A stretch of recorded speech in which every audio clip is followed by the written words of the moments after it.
If you understand this message, you will never marry like a fool again. Marriage was never about love, and that is why society is panicking today. Listen carefully, because I am going to be very brutal on this video.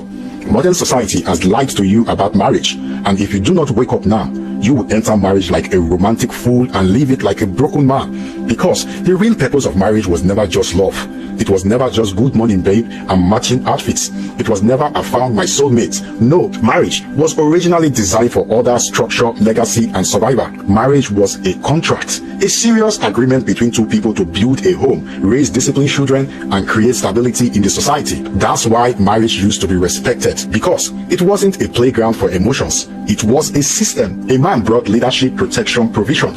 A woman brought nurture, support, home building, and together they produced children that carries the family name, the family values, and the family future.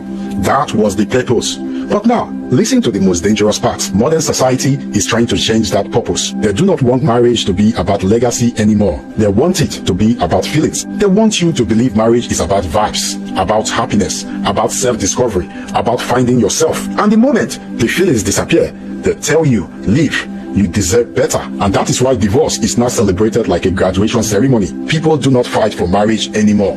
They replace marriage the same way they replace phones. And let me tell you why. Because when marriage is strong, society becomes strong. Strong marriages create strong children. Strong children create strong communities. Strong communities create strong nation. But when marriage collapses, you get broken homes. You get fatherless boys. You get angry girls. You get confused children raised by TikTok and trauma. And that is the goal. Because a society full of broken families is easier to control.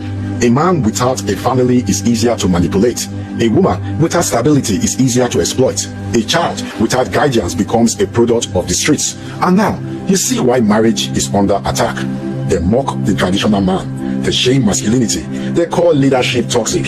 They call discipline abuse. They call loyalty slavery. And they push this new nonsense idea that marriage is 50-50. But let me tell you something different today. Marriage is not 50-50 because life is not 50-50. Some days is 80/20. Some days are 100/0. Marriage is not about counting who did what. Marriage is about building something bigger than yourself. But modern society doesn't want sacrifice. They want selfishness. They do not want duty. They want pleasure. They do not want responsibility. They want freedom without consequences. And that is why people are getting married today with the mindset of a boyfriend and a girlfriend. That is why men marry women they cannot lead. And that is why women marry men they do not respect. That's why people enter marriage with lust and not purpose. And the result, a legal war. Because marriage is not romance. Marriage is a mission. So if you are a man listening to me, stop marrying for beauty.